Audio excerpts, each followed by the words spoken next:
As Karen said, I'm Hans, and my first year talk is about motivated stereotyping, and we're going to look at atheist-directed prejudice in terms of motivated stereotyping. Now, in the past, stereotyping and prejudice research has focused mostly on a one-dimensional case. So, for example, racial discrimination would be a good example of one-dimensional stereotype. And what happens in this is we have a lower-powered group that is targeted by a dominant group. So, for example, African Americans or Latino Americans have been targeted by white people. And the goal of our present research is to understand stereotypes and situations involving conflicts and worldviews. So in which case we have belief instead of demographics being the cause of these stereotypes. And such cases may be interesting because we would expect stereotypes to be reciprocal in nature, which would not be the case in the one-dimensional side of stereotyping. And today's talk is going to focus on some preliminary findings in this new area of inquiry. And our starting point is going to look at atheism versus religiosity, because this is a case in which there is a stark contrast in worldview. So if we look at this chart by Jarvis and colleagues, you're going to see that prior research that's looked at atheism and stereotypes regarding atheism has taken this old one-dimensional approach. So what this graph is looking at is they're using what's called a feeling thermometer to make ratings of trustworthiness. So this scale goes from 0 to 100, and basically they just had participants rate how trustworthy do you think either people are in general, a minority targeted group, and then we see atheists here, which appear to be the group that has the lowest ratings of trustworthiness. So the goal of our present work is to look at stereotypes not in this unidirectional manner, but in a bidirectional manner. So to do this, we're going to extend the question of how atheists are viewed by also looking at how atheists view religious people and how they view themselves instead of just, one-dimensionally. And to do this, we're going to examine common stereotypes of both religious individuals and of atheists. And then we're going to examine how these stereotypes are applied. So in our first study, we looked at the generation of stereotypes in reference to these two groups. And we recruited participants from a paid subject pool on Mechanical Turk. For study 1, we had 63 participants. 32 identified themselves as being religious, and 31 identified themselves as being atheist or agnostic. And what we had participants do was they read these instructions, and what we wanted them is to just give characteristics and preferences that we think are consistent with stereotypes of either being Christian or atheist. Each participant rated both groups, and the order was randomized. So if you were a participant in the group, we just want you to give some stereotypes that you think are consistent with the two groups.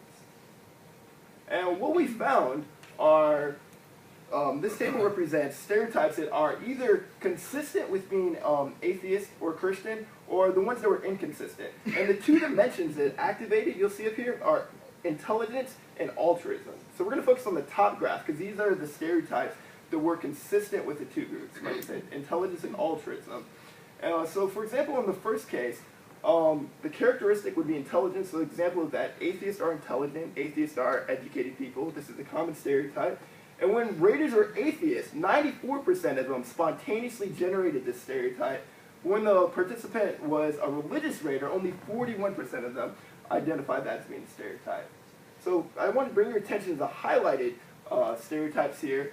And what this shows is when stereotypes are negative, there's more consensus across group of spontaneously generating that stereotype. Whereas the unhighlighted ones on the top graph show that there's consensus within the group. So atheists are coming up with the stereotype that they're intelligent, but there's not consensus across groups. So in our second study, we wanted to see how do people use these stereotypes. And again, we recruited participants from Mechanical Turk. This time we had 175. 82 were religious, 93 were agnostic or atheist. And we wanted them to make ratings on the scales of trustworthiness, altruism, intelligence. The second two came from what I just described to you in our first study.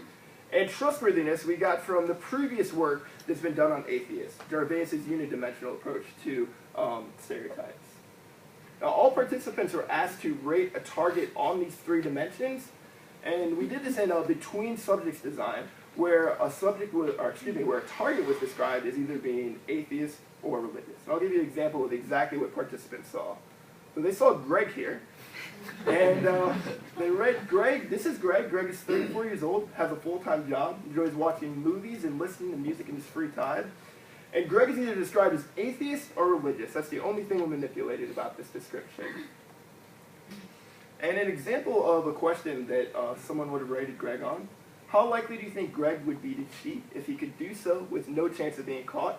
They use this 5-point Likert scale to indicate the likelihood they think this will occur. And this is obviously an example of a question from the trustworthy category. So looking at the ratings of trustworthiness, here on the x-axis we have participants. Participants are either religious or atheist. And then what they're doing is they're making ratings of trust. Now these findings right here kind of look just like what Jarvis found, in the fact that religious participants find religious targets to be much more trustworthy than atheist targets. But when we do a bi-directional approach and look at atheist ratings, we see there's no difference in how atheists are rating other atheist targets compared to religious targets. So there's a significant participant by target interaction here. And we see the same effect with ratings of altruism. So that is, religious participants find religious targets significantly more altruistic than atheist targets. However, there's no distinction here between atheist and religious targets. And then finally, we looked at intelligence as well, and we see kind of the exact opposite approach here. So in this one, the religious people are not making any distinction. They're saying, hey, we're just as smart as atheists. Where atheists are saying we're much more intelligent than religious. So what can we glean from these findings? Well, from their study about stereotype generations, we determined that the key dimensions that people are making are along the dimensions of prosociality and intelligence. We also found that negative stereotypes of both groups are generated at similar rates. So if you're atheist or religious, you're easily able to identify negative stereotypes associated with both groups. But positive stereotypes appear to be selectively generated, in that you're endorsing a positive stereotype if it's for your group, but not willing to endorse that stereotype if it's not for your group. Excuse me, generated, not endorsed. And then for stereotype usage, we're finding that people make use of stereotypes that favor their group, but they do not make use of stereotypes that oppose their groups. So just an idea of what we're doing in the future. We want to further examine the difference between positive and negative stereotype generation. There's still some work to be done to find out exactly what's going on there. And additionally, we want to know how these findings apply to other groups with conflicting worldviews. We have some preliminary data that suggests that similar patterns exist between Democrats and Republicans. Another group where it's not demographic, but worldview, that is the contrast there. So I'd be glad to talk about our preliminary findings if anyone has any questions. And just to give an acknowledgement to my advisors, Gail and Greg, a.k.a. Chris Bryan, for helping me out on this. So, thanks, guys.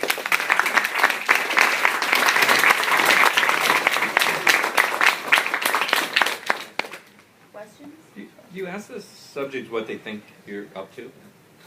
At the end, we had a check of what do you think the study was about, and then we had them also indicate everything they remembered about the target, so we could determine if they were making assessments based on whether or not they remembered him as being religious or being atheist. So what percent did any of them discern that you were actually interested in? That? So we haven't done analysis on the last question on how many people answered that yes or no.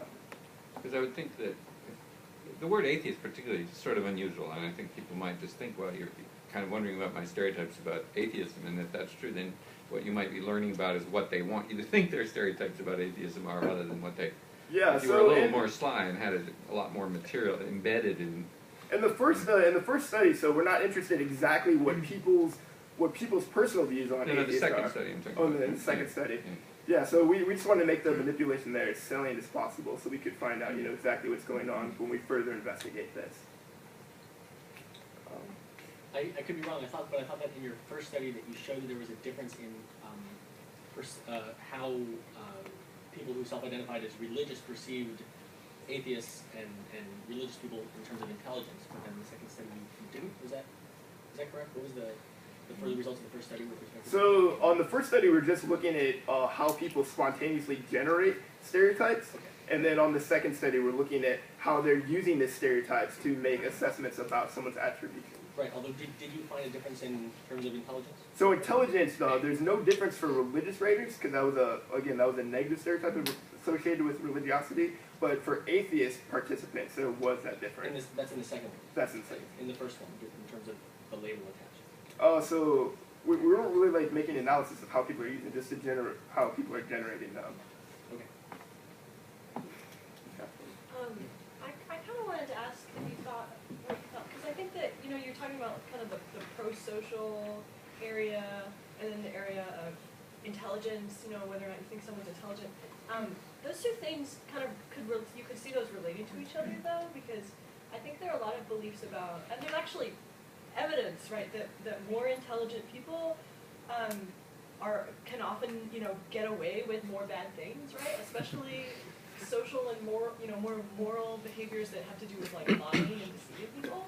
So maybe an interesting future direction, or I think there are possible interactions. Like it's not just atheists are more likely to cheat, but maybe if you think, you know, atheists are these kind of sneaky, intelligent people who are also manipulative. These, you know, intelligent people are kind of manipulative, or what? I mean, I think those beliefs could all kind of lump together. Do you think that's true? Yeah, that's an interesting point. The reason that we use those two stereotypes, we had people just freely respond, and those are the two, intelligence and altruism or prosociality, were the two where we saw that stark contrast.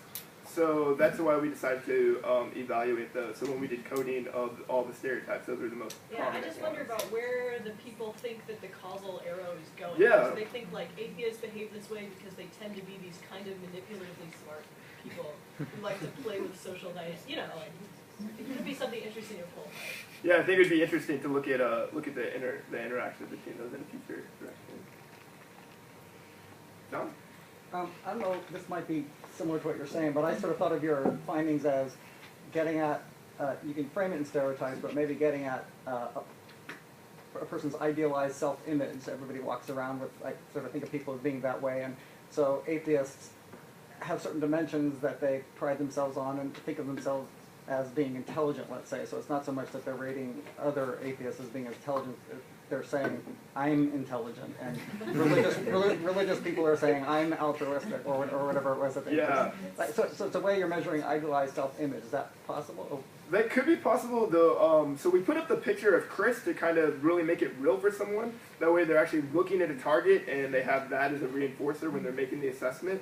But I agree, that could be potentially what's going on as well. I'm jumping on John's coattails. It seems like religious people tend to gather with religious people, and atheists can but generally don't specifically gather with atheists. And so you could get just what he's describing with atheists rating themselves, but religious people actually having an assessment of the others around them, like at church. Yeah, so one thing that we also looked at that I didn't have time to present here is we looked at people's general likability. So how atheists generally like other atheists versus religious people, and it's very different how those apply. And we found that there's a group preference there that is different than the way that people are making assessments about these stereotypes, which leads us to believe that it's most likely this case of motivated stereotyping. You know, when a stereotype is for or against your group, which is much different than what we would see. You know, if you just like other members of your group and was using that to make your assessments. All right, we're going to have to move on. Thank you, Hans. All right.